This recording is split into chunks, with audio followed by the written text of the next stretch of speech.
Alors, module 5, nous allons parler de la fertilisation, le fait de nourrir nos cultures pour maximiser les rendements. Nous avons parlé tantôt dans les modules qui suivent, précédents, de comment créer ou bien élaborer le compost, le substrat et faire un bon mise en terre des semences. Les objectifs par rapport à ce module, c'est de comprendre les besoins nutritionnels des plantes maraîchères, maîtriser les différents types d'engrais organiques et minéraux, établir un programme de fertilisation adapté à chaque culture. Alors, 5.2, nous allons parler des besoins nutritionnels des plantes. Quand on prend les plantes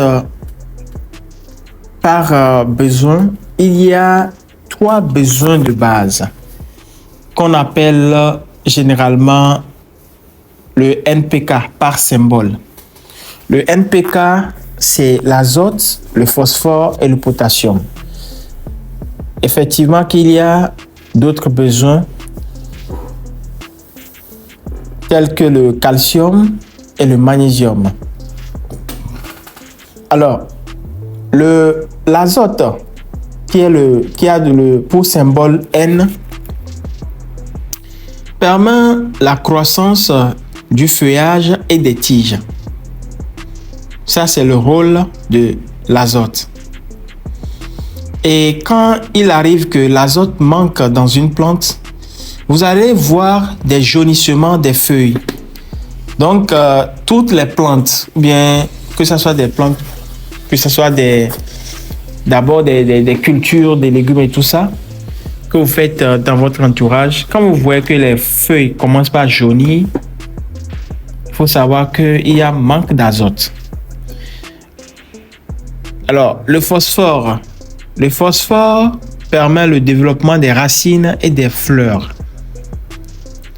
Ça permet aux plantes de s'ancrer profondément au sol, d'avoir une solidité par rapport au sol et de bien sortir des fleurs.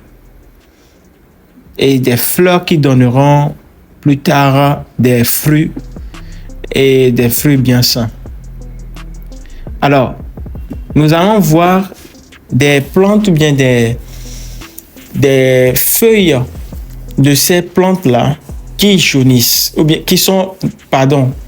qui donnent des couleurs violacées. Et ce type de couleur expose simplement qu'il manque de phosphore dans ces plants. Et nous devons les corriger. Nous allons apprendre comment faire tout cela. Il y a le potassium qui a pour symbole le K, qui agit sur la qualité du fruit et la résistance. Souvent, nous voyons des arbres qui donnent des fruits au bord ou qui ont des feuillages, le bord des feuillages qui donnent une apparence de brûlure. Ce sont des feuillages brûlés. Et il faut savoir que le manque de potassium cause beaucoup de dommages aux feuilles et aux fruits. Du coup, nous devons travailler très essentiellement sur ces 3 nutriments de base. Alors, la fertilisation, 5.3, la fertilisation organique. La fertilisation organique est la base d'un maraîchage durable. Comme l'avons déjà dit plus haut, elle améliore ou bien permet à la structure du sol d'être nourrie et d'avoir les nutriments essentiels pour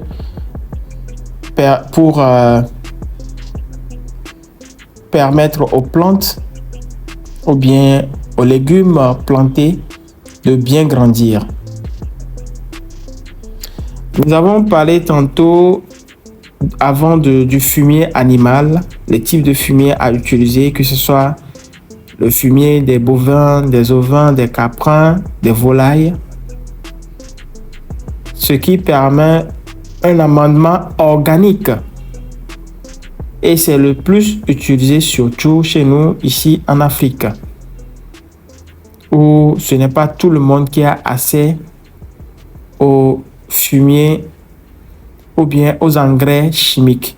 Et vu que nous sommes dans un écosystème où nous voulons manger bio, nous évitons ou bien nous devons éviter le plus possible les engrais chimiques et adopter ce type de compost, ce type de fumier qui permettrait à nos plantes de produire sainement et de ne pas endommager la santé des consommateurs plus tard.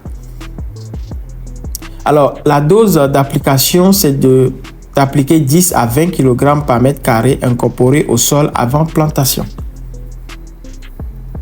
Le compost, à la fin, permet au sol d'être bien enrichi. L'engrais chimique, on peut l'utiliser aussi, je l'avais dit tantôt, mais d'une manière très amoindrie. D'une manière très amoindrie pour pouvoir permettre aux plantes de ne pas garder des substances nocives pour ceux qui vont les consommer plus tard. Je me rappelle en 2024-2025, j'avais payé les feuilles de la courrière potagère qu'on appelle généralement chez nous ici dans notre patois au Togo adémé. Alors, j'ai préparé une sauce d'adémé là que j'ai consommée.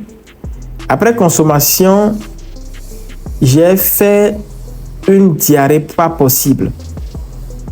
Et c'est là, après, j'ai découvert qu'en fait, les engrais chimiques présents ou bien utilisés lors de la production de ces feuilles n'ont pas été vides. Ils n'ont pas été vidés de ces légumes ou bien de ces semences avant de les amener au marché. Et il faut savoir que quand on veut faire une culture excessive et gagner de l'argent et on n'a pas recours à l'éthique, on fait du n'importe quoi et ça ne nous aide pas.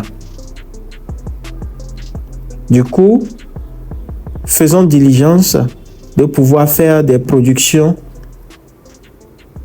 pour sauver des vies et non pour faire périr ceux qui vont consommer nos produits.